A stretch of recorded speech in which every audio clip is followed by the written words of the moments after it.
যারা ঘরোয়া পদ্ধতিতে সব কিছু ইউজ করতে চান তাদের জন্যে বলছি, আপনারা মাঝে মাঝে এরকম করে দেখতে পারেন। আমি যেমন করে দেখি, এই দেখুন, আমি এখন একটু ফেস ওয়াশ ব্যবহার করব।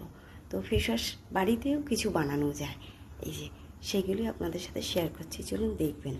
আমি কিছুটা বেসন নিয়েছি আমার পরিমাণ মতো, এই দেখুন, একটু নারকেল তেল নিলাম, আর যে কোনো শ্যাম্পু, আমি এখানে সানসিল্ক ব্যবহার করি, তো সানসিল্ক নিলাম। এটা নিয়ে একটা প্যাক তৈরি করব।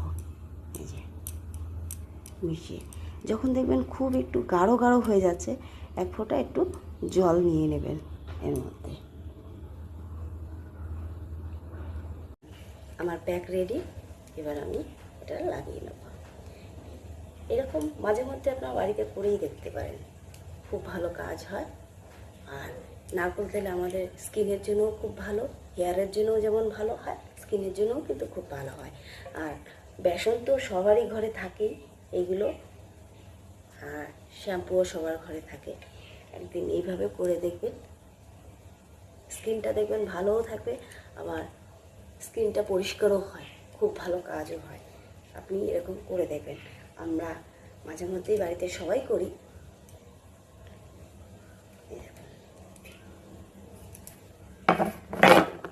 ভালো লাগলে অবশ্যই একবার করে দেখবেন, আর আমার পেজটাকে সাবস্ক্রাইব করবেন, আর লাইক কমেন্ট করে পাশে থাকবেন।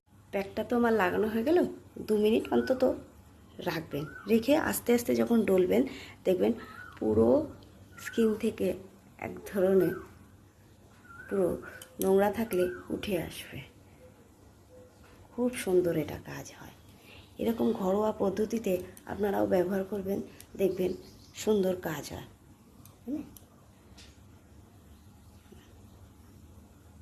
মাঝে মধ্যে এরকম করবেন।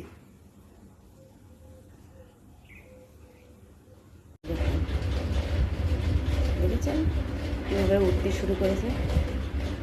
এইভাবে ঘষবেন, আস্তে আস্তে 2 মিনিট পরে এরকম নোংরা উঠতে থাকবে। আপনারাও এরকমভাবে করে দেখবেন। স্কিনে যত ডেড সেল থাকে, আর এই গরমে দেখবেন আমাদের বেশি ঘাম হয়, এমনকি নোংরাও উঠে আসে, খুব ভালো কাজ হয়, ইউজ করে দেখবেন।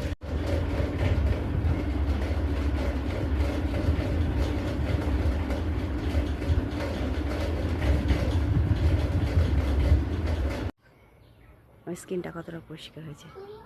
এটা ফেস ওয়াশের মতন কাজ করে, কিন্তু আপনারা ইউজ করে দেখবেন।